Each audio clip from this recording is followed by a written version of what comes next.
Good morning, Jubilee. It is, as Brian said, a beautiful day in the neighborhood. So glad you all are with us.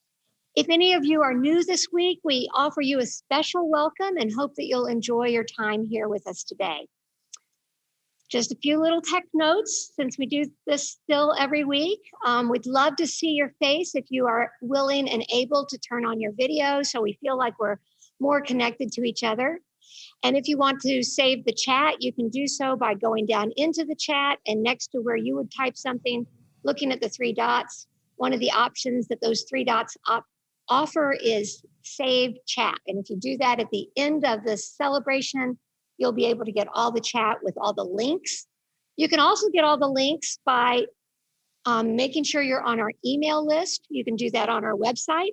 And everything that we're going to talk about today is on our website, including last week's celebration, this week's celebration, past celebrations, a way to subscribe to our YouTube channel, and so forth. So that's all the tech that I'm going to say today. So welcome to another Sunday in the Via Positiva. This quarter, we are becoming. Just as the trees outside are becoming new versions of themselves, from winter's quiet to spring's exuberance, we are always in the process of becoming. And today we are becoming trust. So 1 week ago, we celebrated Easter. What difference does that make in our lives this week? Do we know what we believe, who we trust, where we put our faith? I'm going to say more about where we put our faith in a moment, but first, let's wake up our souls.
Daniel, we got a couple of messages that the audio was not working on that video. Well, let's do that again, shall we? The audio wasn't working? I heard it, but some people did not. Let's just do it again and see what happens. A lot of folks say it was working, so I'm not sure why some people got it and some didn't. Are we awake enough? Do you think we're awake enough? Let's be awake enough and let's move on to wake up. You want to wake up a little more? No, we can wake up later. Let's call the directions. Okay, we can still wake up later.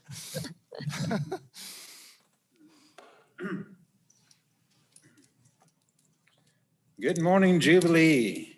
Good morning. Hopefully we're becoming more and more trustful of Zoom and all this electronical technological stuff that we're going through. But glad to be here in this time, and especially in this time of season where there's a lot of darkness in the night, and that darkness in the season coming out of the cold, where we're still trying to find that comfort zone, where we're still trying to trust our instincts, and especially in this time where we've been a little bit paralyzed by what's going on in our society with COVID and all of this quarantine and stuff, and being safe and being noteworthy of other people.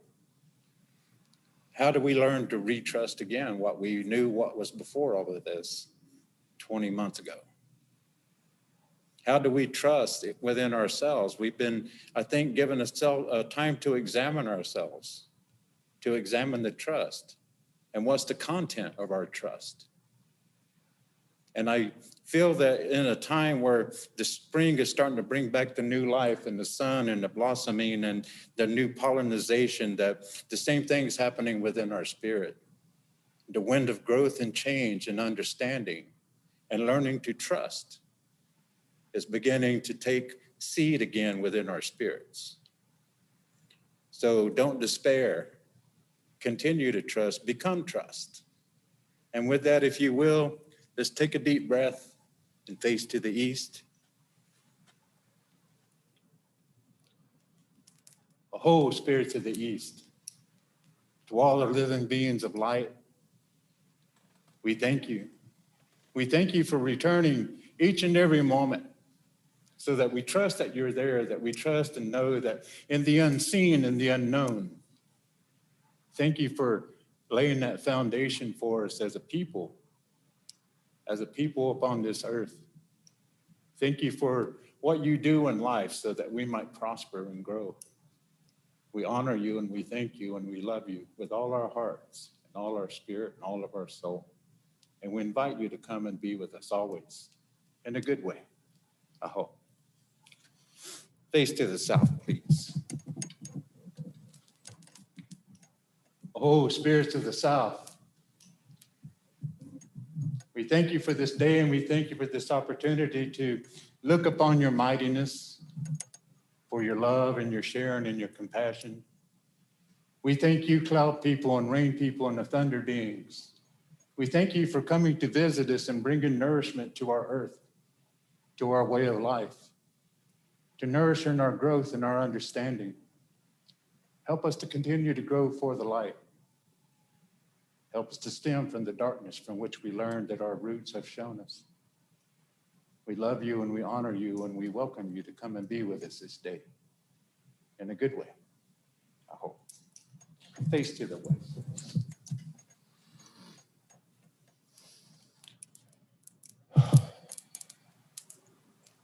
Oh, ancestors of the West, we come today here with honor. We come here with trust, knowing the life that you have lived so that we might live the same life, but in a way that grows the light and grows toward all living things. Thank you for your memories and your songs and your stories. Thank you for your tears and your laughter. Thank you for your wanting and trusting in the future. Thank you for trusting what came before you. Thank you for these lessons that you teach us. We ask you that you continue to be gracious with us as we honor you and thank you for your greatness. And we invite you to come and be with us and take each and every breath with us in a good way, I hope. Face to the north, please. Oh, spirits of the north, the ancestors of the wind nations, thank you. Thank you for each and every breath that we take. Thank you for each memory and song or story that is carried with everything that you do. Take us to the places that only the wind and love know to go. Help us to see the world with a perspective that includes all, because we're all one indigenous tribe of this earth.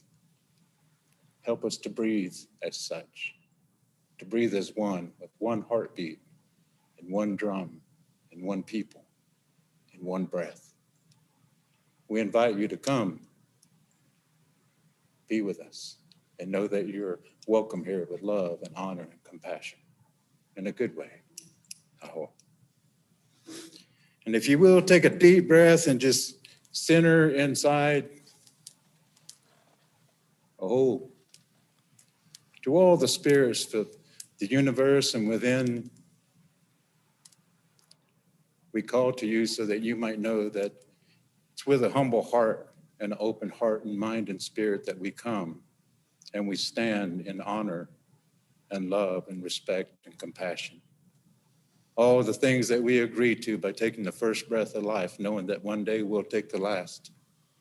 Help us trust in each and every breath in between and trust that it will continue on forever in a good way, I hope.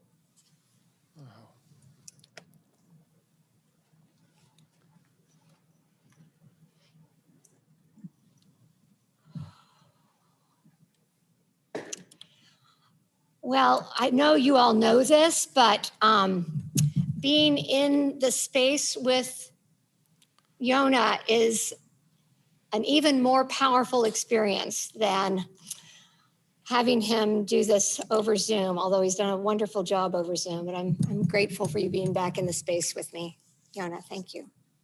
So I believe, help my unbelief. That's what a father hoping to save his child said to Jesus one day. And it's probably a pretty good summary of how many of us feel much of the time, whether in a life and death situation or just on an ordinary Tuesday. If you're drawn to be part of a faith community, you probably have a belief in something bigger than your own life. But what exactly do you have faith in? Well, Jubilee Community has always had a very clear and consistent answer to that question. The Jubilee shrug has never meant that we don't have faith in anything, but that we don't pretend to have all the answers. The Jubilee shrug doesn't mean that it makes no difference what we have faith in. For example, having faith in the righteousness of the KKK doesn't really fit our values. Jubilee isn't exactly an anything goes community. We just don't think that a lot of things that some faith communities insist on are really all that important. But we do keep trying to have a little faith, sort of like John Hyatt. Hyatt was born in 1952 in Indianapolis. When he was only 10 years old, his 22-year-old brother died by suicide. 2 years later, his father died. When he was 18, Hyatt moved to Nashville and got a job as a songwriter for $25 a week. He couldn't read or write scores, so he had to record all of the 250 songs he wrote for that company. By the time he was 21, he had a record deal, but when his first 2 albums didn't make any money, the record label let him go. It took him more than 4 years to find another record deal. And then he made 2 more albums, which also were not successful. With his 3rd record label, he made 3 albums, which all 3 failed to chart. And once again, he lost his recording contract. So having been dropped from 3 record labels and with a failing marriage, Hyatt decided to get sober from drugs and alcohol. It was then that he wrote the song we're going to sing this morning. His original attempt at recording the song took place at a friend's studio and included a large instrumental accompaniment. But the recording was plagued with technical issues. The morning after trying to record it, Hyatt learned that his estranged wife had committed suicide. He decided the technical problems with the original recording were a sign that that's not how that song was meant to be heard. And eventually, he released the song with a much simpler piano accompaniment. And it became one of his most famous and most successful songs. Sometimes the road to faith is muddy and rough, but with a little faith, we will get there. Daniel. Wow, thanks, Laura.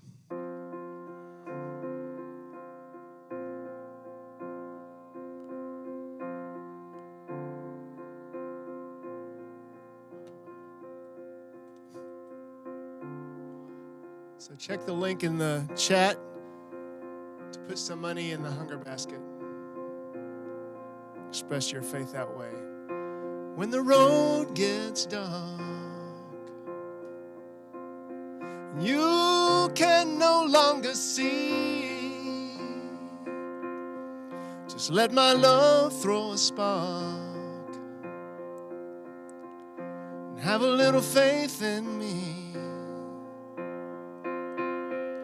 And when the tears you cry are all you can believe, just give these loving arms a try and have a little faith in me. Have a little faith in me. Have a little faith in me. Have a little faith in me. Have a little faith in me.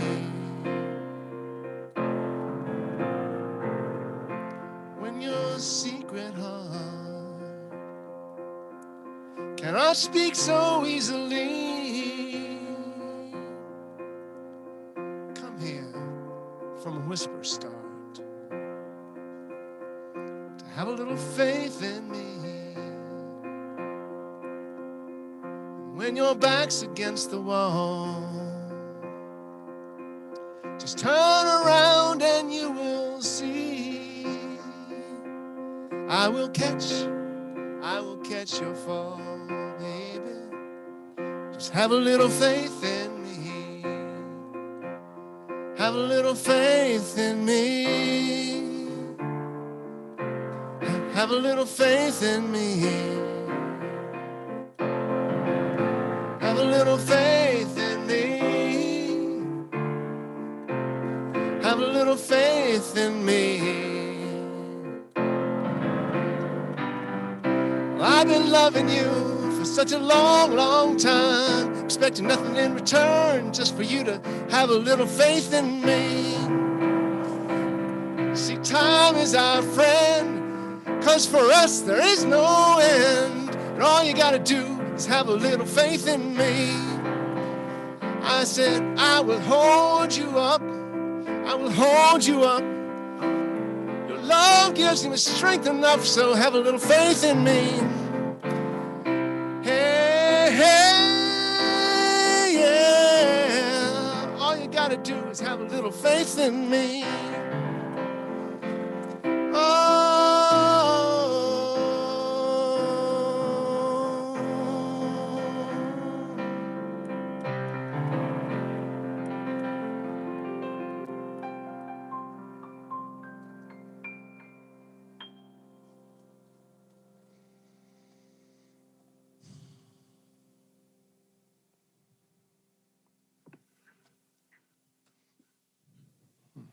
Good morning, everyone. Earth beneath us. One hand on the back of your spine and the other hand on your head at a little bit of an angle. Setting the intention of bringing yourself into balance and into wholeness, body, mind, and spirit. Setting your heart line between heaven and earth. Breathe into your heart and out through your hands here, holding that intention.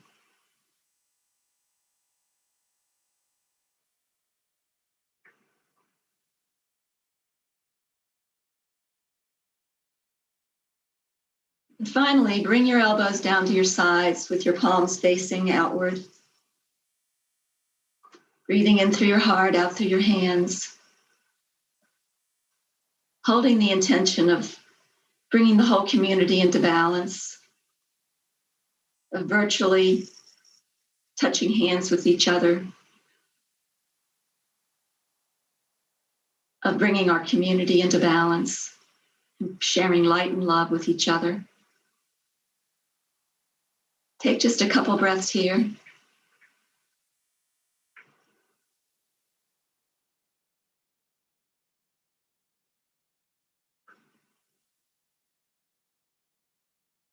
And now when you're ready, just come back into whatever comfortable position you want to. And Jay will take us into singing the Buddhist bowl.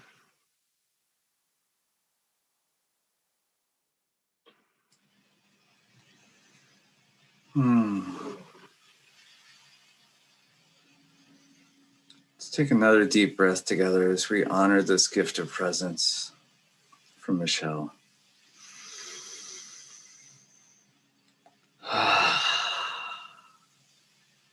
What a present. Thank you, Michele.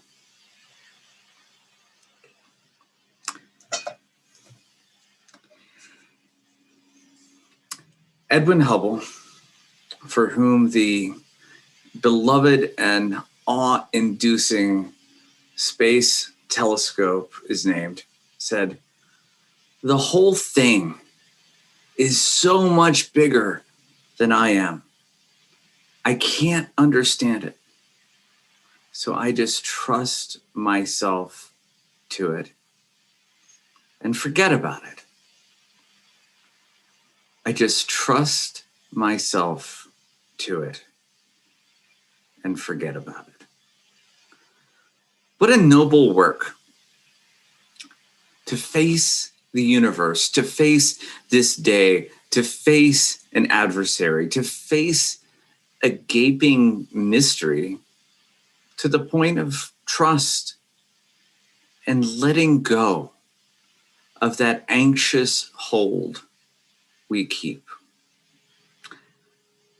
The great swirl of galaxies overhead cannot be controlled, let alone understood. They can be trusted and surrendered into with a deep, holy breath of yes. The rest of today, our scope of control is partial, and the rest of what we can understand of what happens around us is limited. It is an opportunity to experience and even test the bounds of serenity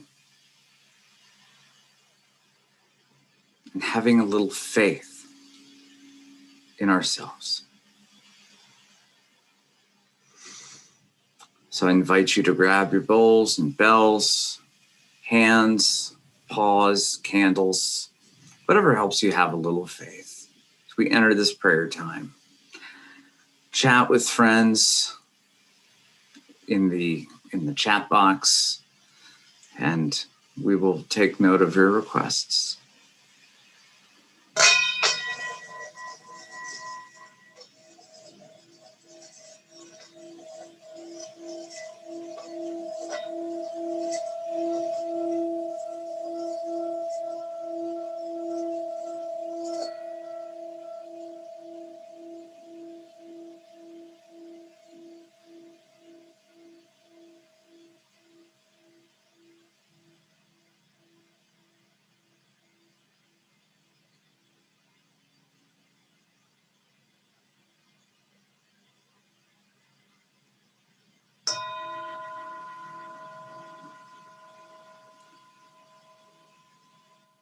My Lord is a rock in a weary land.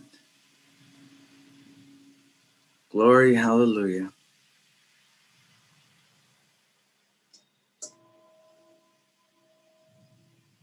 My love is a rock in a weary land. Glory, hallelujah.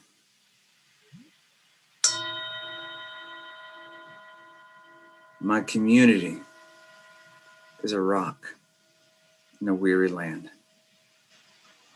Glory, hallelujah. Breathe deeply.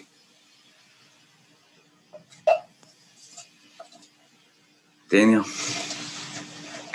So, folks, here's your chance to say hey to somebody in the chat and to sing one of our favorites. I hope it's loud enough. It may not be. In the midst of the morning, we open to all of the gifts of the day. We open our hearts to take it all in and give it all back in our way. Let us sing of the beauty around us. Let us sing of the beauty within. For hear the earth tell that all shall be well. Hanum Kara.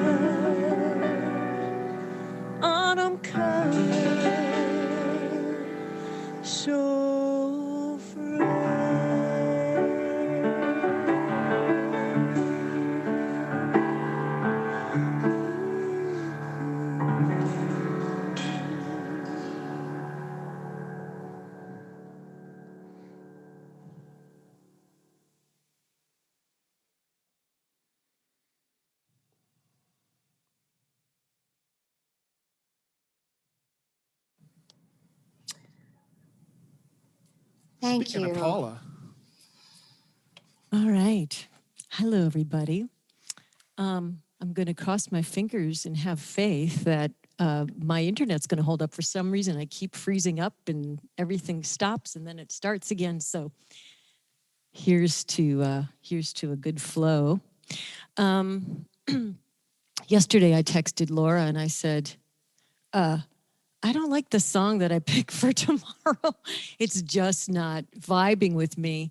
And she proceeded to tell me that, and I asked her what, suggestions she might have. And she said, well, was in the process of rewriting her whole talk too. So we were in a bit of flux yesterday. And she suggested this song, a Lauren Daigle tune called You Say, and it's really beautiful. And I think it touches on how in order to trust and in order to be trusted, we really have to go to a place of vulnerability and just really be honest and true, and not always maybe completely, I don't know.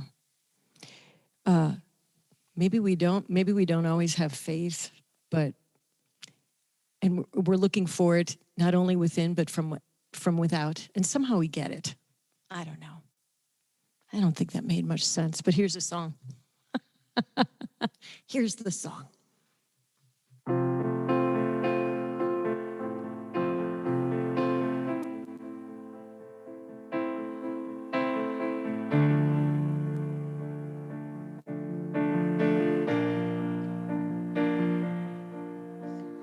I keep fighting voices in my mind that say I'm not enough.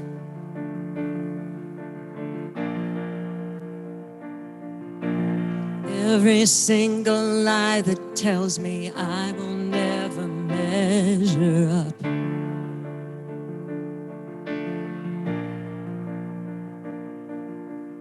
Am I more than just the sum of every high and every low?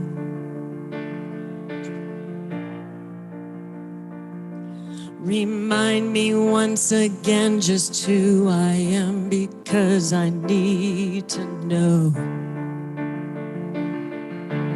Oh, you say I am loved when I can't feel a thing. You say I am strong when I think I am weak. You say I am held when I am falling short, when I don't belong. Oh, you say I am yours, and I believe, yes, I believe in my true identity. I believe the thing that I am trusting now is all the faith you have in me.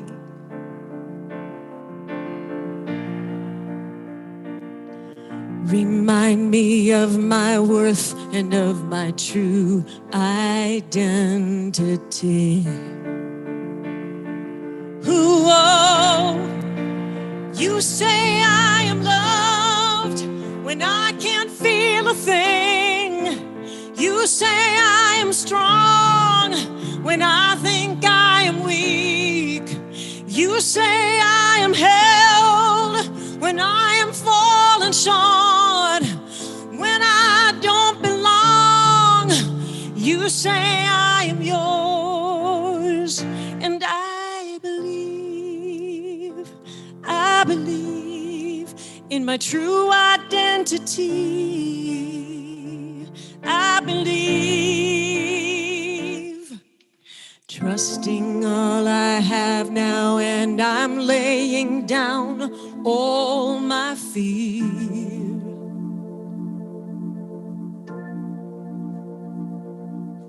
Trusting every failure, knowing even they have brought me here.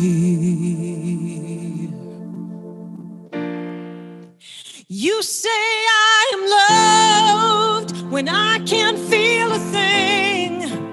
You say I am strong when I think I'm weak. You say I am held when I am falling short, when I don't belong. You say I am yours, and I believe. Yes, I believe in my true identity. I believe. Oh, I believe.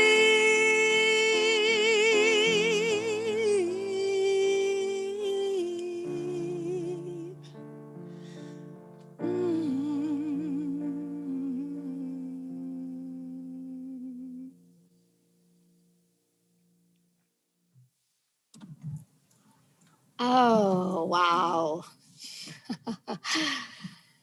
Oh, Paula. And that's what she can do, folks, on short notice when I give her a new song on Saturday afternoon.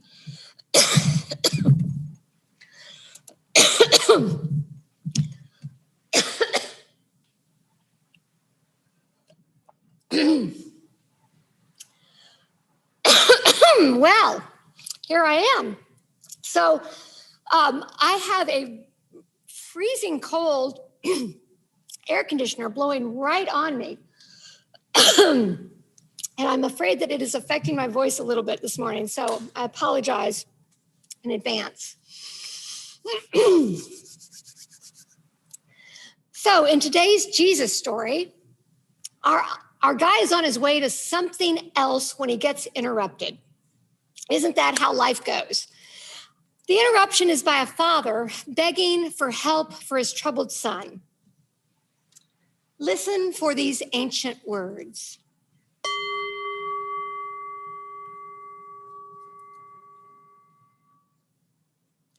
Jesus asked the father, how long has this been happening to him? And he said, from childhood, it's often cast him into the fire and into the water to destroy him. But if you are able to do anything, have pity on us and help us. Jesus said to him, if you are able, all things can be done for one who believes. Immediately, the father of the child cried out, I believe. Help my unbelief. This is ancient wisdom and holy word. Thanks be to all that is wise and holy. All creation is wisdom and holy word. All creation sings of wisdom and God. Hallelujah. So in many Christian churches, it is traditional on the Sunday after Easter to read one of the stories of Jesus appearing to the disciples after the resurrection. You might get the story of the two friends walking to Emmaus who meet Jesus on the road, but don't recognize him until he breaks the bread and gives it to them. Or you might get the story of Jesus showing up on the beach one morning and asking the fishermen to fry him up some fish for breakfast. The passage that proves Jesus was a Southerner because, hello, fish fry on the beach. But the most common reading on this Sunday is the story of doubting Thomas, a phrase, by the way, that does not appear in the Bible. The story goes that Jesus shows up in a room where the doors and windows are all closed and locked and scares the bejesus out of his disciples who are cowering there. Now, as an aside, if the risen Jesus walks through walls, why are so many Christians determined to say that the risen Jesus was flesh and blood? It sounds kind of ghostly to me. On the other hand, the fish fry.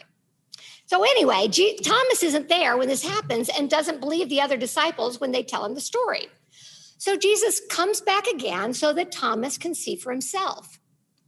But here's the thing. Thomas wasn't any more doubtful than the other guys. They just saw for themselves before he did. And why was that? They were still cowering behind locked doors, and he was out in the world doing something. We don't know what, but at least he was out there. So I think Thomas gets a pretty bad rap with the title of doubting. Anyway, all of these stories are about Jesus showing up, being present. not leaving the disciples alone and without hope, whether in a regular body digesting fish or in a transfigured body unrecognizable to his friends on the road, or in a spiritual body that can walk through walls. He showed up. As we consider the idea of trust today, I've been thinking about who and what I trust, when and where I trust, what allows me to trust, opens me to trust, encourages me to be trustworthy. To become trust is to walk through the world open to the possibilities, to the possibility that all shall be well, to the possibility that there's more going on here than meets the eye, to the possibility that blessing is never far away. I spoke a while back of sinking into a deep depression in my late 20s. A few years after that, I became pastor of a small church in Rochester, New York. My husband, Rick, and I had delayed our wedding because of the depression, but had married the following spring. When I began my new job, we bought a 1920s colonial near the church, and once a month, we got together there with 2 other couples for a potluck meal and prayer. When the 6 of us started meeting, we didn't really know what we wanted from each other besides friendship and trust.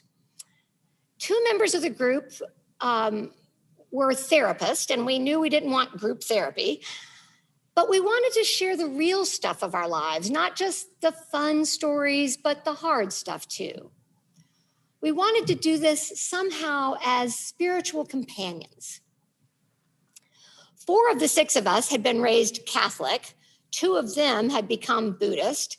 1 had sojourned among the charismatics in her teens, and another was training to become an energy healer. We just started meeting with the simple trust that if we held each other in loving, prayerful energy, good stuff might happen. So we settled into this pattern of potluck dinners with good food, cheap wine, lots of laughter. We'd bemoan current politics or gossip about the neighbors or tell funny stories about our work week. And after a while, we'd move to the living room and get a little more serious.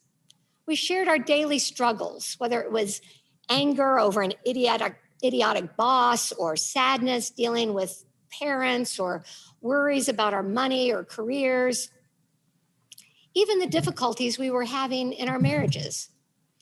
We didn't try to fix each other. We mostly just listened, nodded, and held each other in silent meditation.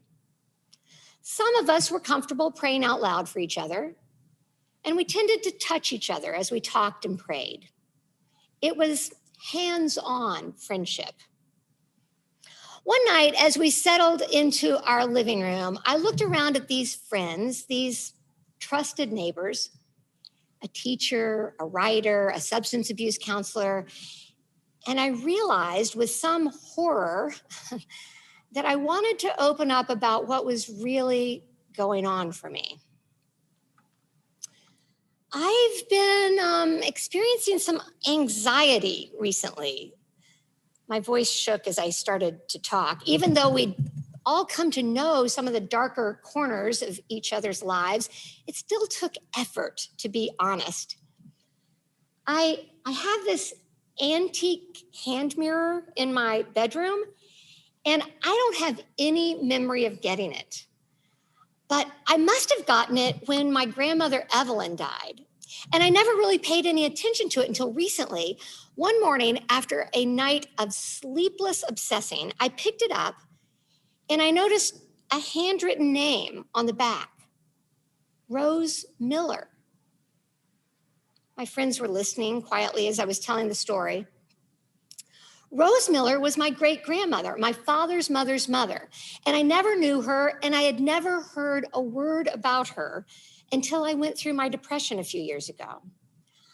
I knew that my grandmother's father, an alcoholic, had left the family when the children were little, and that grandmother Evelyn and her brother had been sent off to live with different relatives to be raised.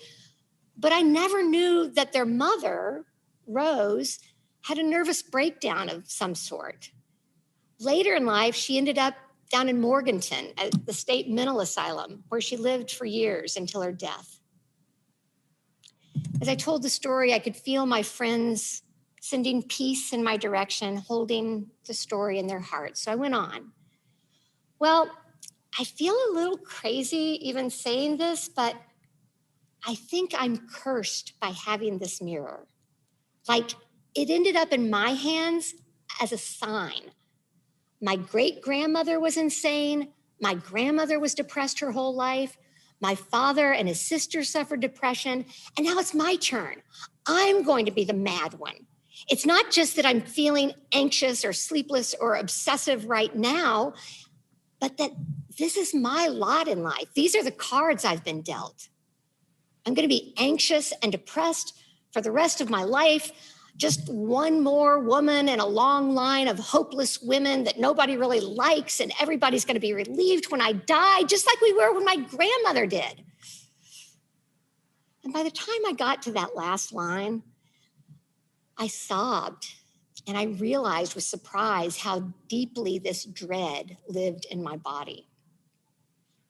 I carried around a barely suppressed panic that the depression that had descended unexpectedly at 29 and now the anxiety in my early 30s was just a foretaste of a cursed and crazy life that I was going to lead, spiraling down into a dark abyss of unending pain and ultimate insanity.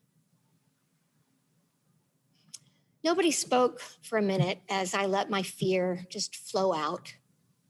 And then somebody said, let's lay hands on you now, okay? And so these 5 friends came and gently placed their hands on my head and my back and my feet. I don't remember if anybody spoke. I remember I had tears just silently streaming down my face as I tried to stay open to their love.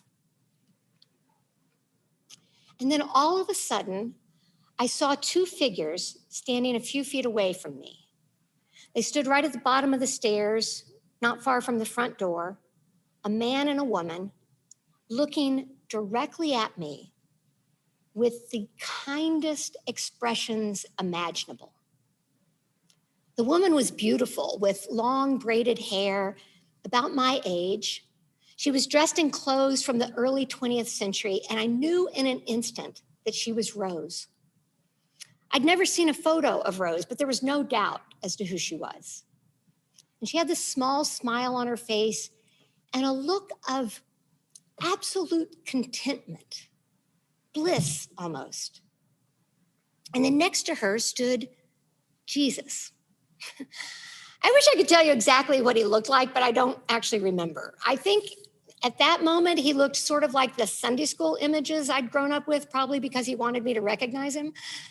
He had curly hair and a beard, but I mostly remember his eyes, which were looking into mine more deeply than I'd ever been looked at. He smiled the whole time, and not just like a little mysterious Mona Lisa smile, but a wide beam, large with love. They didn't say anything. They just stood there together, looking at me, smiling while my friends continued to pray. Was it 1 second? Was it 10 minutes? Were my eyes open? Were they closed? I don't even know. When the prayer ended, nobody said anything for a minute, and I wondered if I should say anything. Almost afraid to meet the eyes of these completely normal people sitting in my living room, I started and said, Rose was here, and Jesus was with her, and they were standing there while you prayed. None of them looked sideways at each other or surreptitiously rolled their fingers around their ears. I'm going to be okay. I'm not doomed to be insane.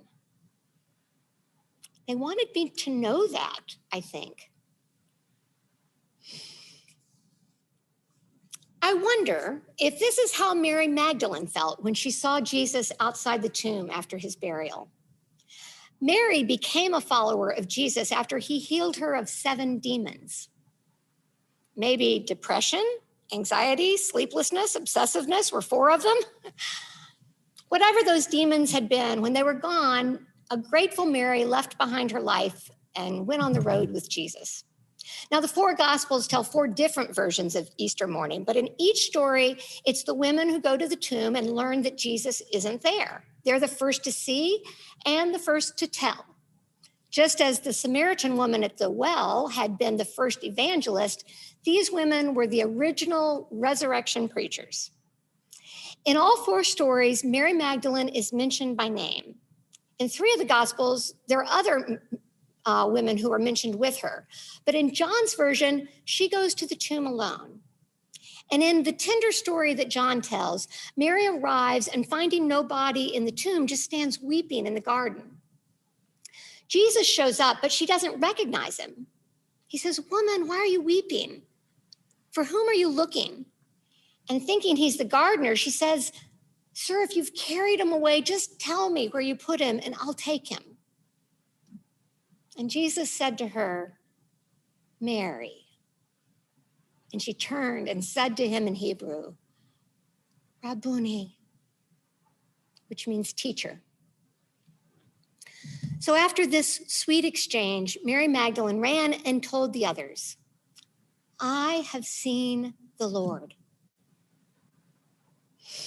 Ever since the Da Vinci Code, that best-selling thriller that's often confused with a theological treatise, there's been fairly widespread discussion of the relationship of Mary Magdalene and Jesus. Were they married? Did they have children? If so, can you imagine being a descendant of Jesus? Ah, you kids! If only you could be more like your great-great-grandfather. He'd be rolling over in his grave if he were still in it. So there are whole sects that are dedicated to the Magdalene, people who believe she moved to France and started a religious movement there. And Mary was a much-loved topic of conversation among my feminist friends in seminary. She was obviously one of the main disciples, but she rarely got mentioned in church history. Still, as interesting as all these questions are, did they have sex? Did she move to France? Did she start her own church? Did she really see Jesus in the garden? They're not the most important questions. They're not the questions we ask in the dead of the night when the demons are at the door. Mary had watched Jesus die this horrible death, and on Easter morning, she just wanted to honor his body with spices and care. And instead, she sees this empty tomb. First, they took his life, and now they took his body. Racked with grief, she stayed in the garden crying. And then Jesus was there speaking to her, calling her by name. For some people, understanding whether that person in the garden was flesh and blood seems of ultimate importance. Their whole faith rests on the answer to that question. That question doesn't really bother me. To be honest, it doesn't even interest me that much. The real question for me is not about living flesh, but about living presence. Did Jesus show up in the garden for Mary? Did Jesus stand in the foyer of my old house with my great-grandmother? The question is, when I am racked with grief, crying in my own garden of loss, will he be there? Can I trust him? Will Jesus call me by name? On Easter, in a desert garden, or perhaps on some October night on a living room floor, the answer arrives and calls us by name. Yes, I am here. You can trust me.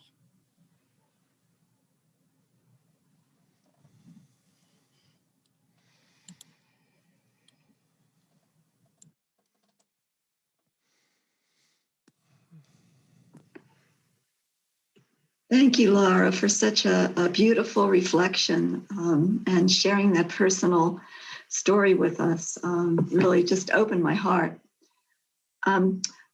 If you all are like the rest of me, if you all are like me, that's what I was trying to say.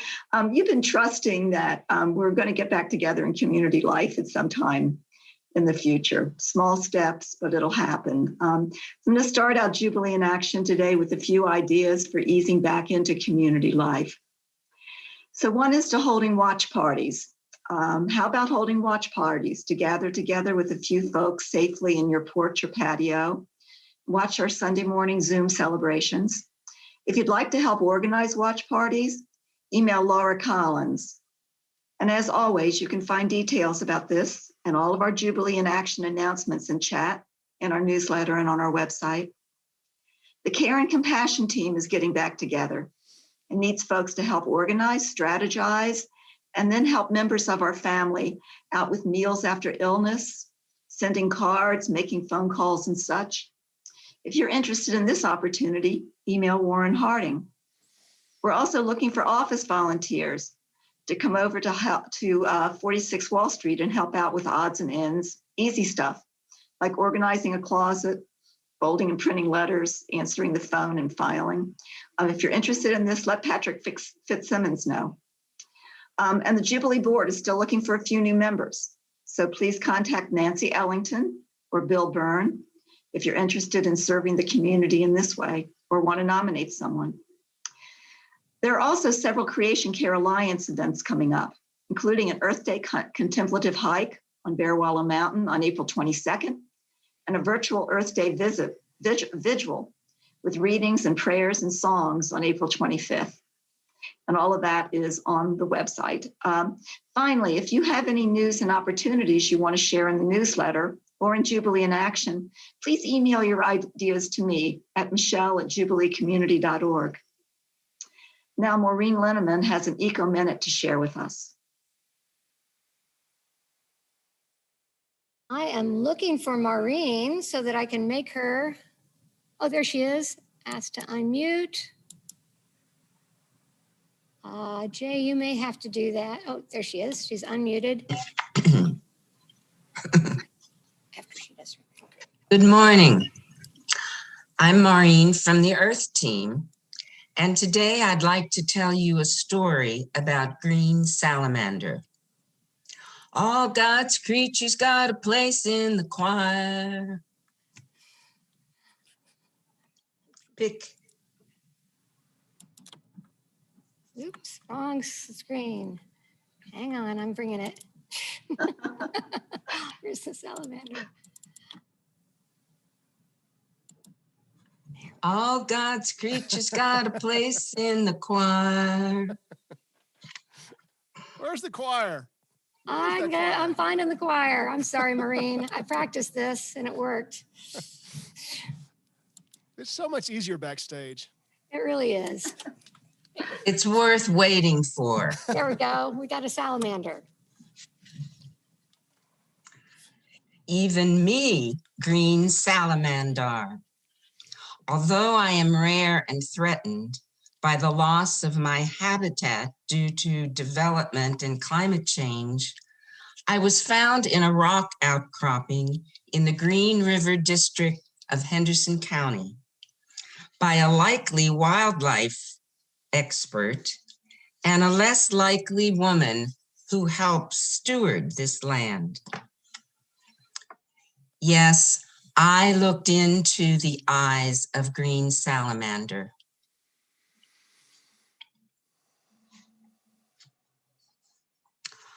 On a fall day in 2020, Lloyd agreed to take me traipsing up and down the steep slopes and slushy wetlands, looking for the creature that I was to come to treasure.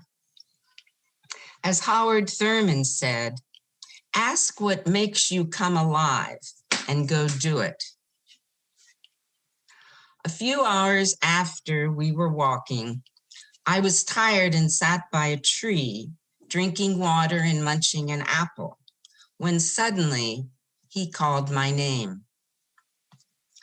I dropped my things and ran, stumbling, to a big rock outcropping. I found one. Come see. Lloyd gave me an eyepiece, and he had a special light illuminating a narrow, narrow crevice in the rock. Suddenly, I was staring into an eye the size of the head of a pin, the eye of a rare, imperiled 4-inch creature. It was like staring into the ancient past and the fleeting present. I gave a gaze I'll never forget, a praise in my heart for this indigenous threatened creature who lives 30 miles down the road in the Blue Ridge Escarpment of the Appalachian Mountains. I trust all of us can grow in our love for Earth's creatures, and with that love, enjoy and protect them.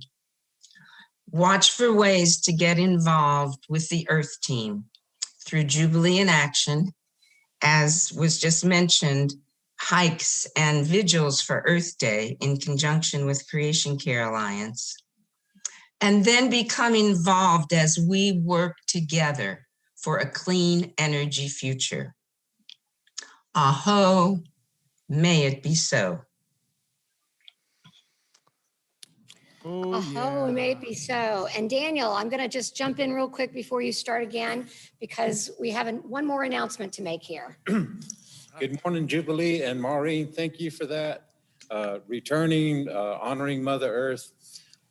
More information will be coming in the bulletin next week, but on the 24th of this month, we'll be building and doing a sweat lodge ceremony in Marshall.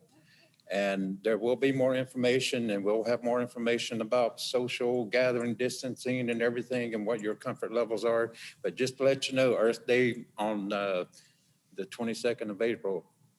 Thank you very much.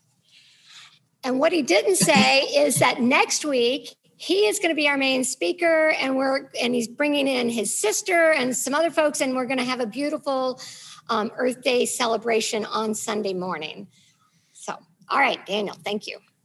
Wonderful, wonderful, wonderful. So I was just noticing the wonderful juxtaposition of Laura's story about seeing Jesus and Maureen's perspective about the life around us. And it just occurred, that Jesus said that we would see him in the least of these around us. We can still see him in all these amazing ways. So let's express our gratitude by singing this song as we dedicate our gifts to that.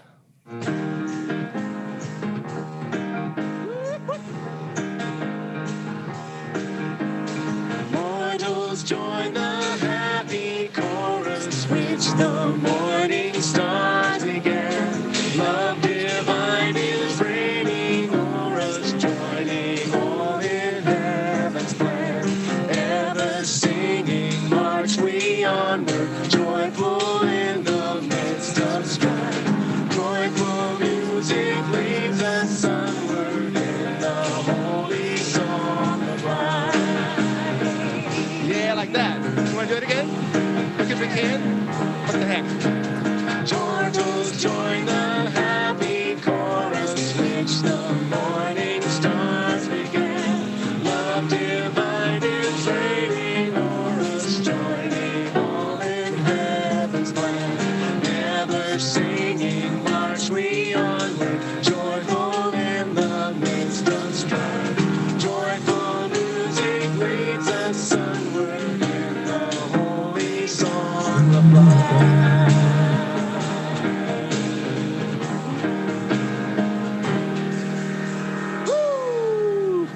Oh, yeah.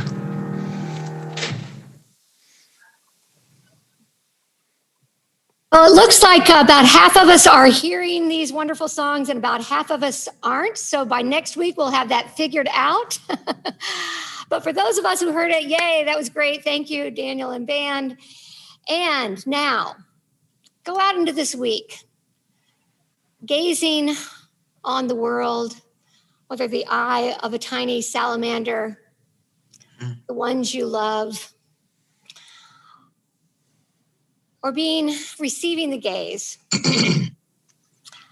of the one who sees you and knows you and trusts you. Amen. So let's all unmute ourselves and sing this final song, and we'll all hear each other. Sort of.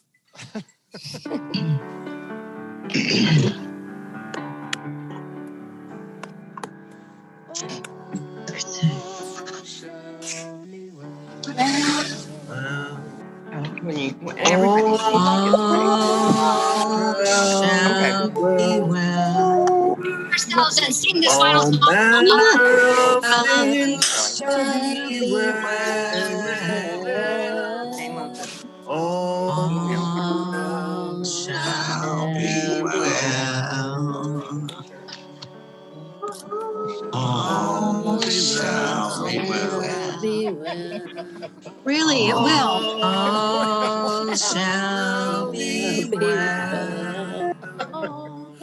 All manner of things shall be well. All shall be well. Hey, that's Have good. faith, people. Breakout time. All shall be well. Better than That was epic. That was beautiful. We're so glad that this is recorded. and this is going out. Go down in the All right. Jubilee record books. All right, everyone. Let us break out. Break out.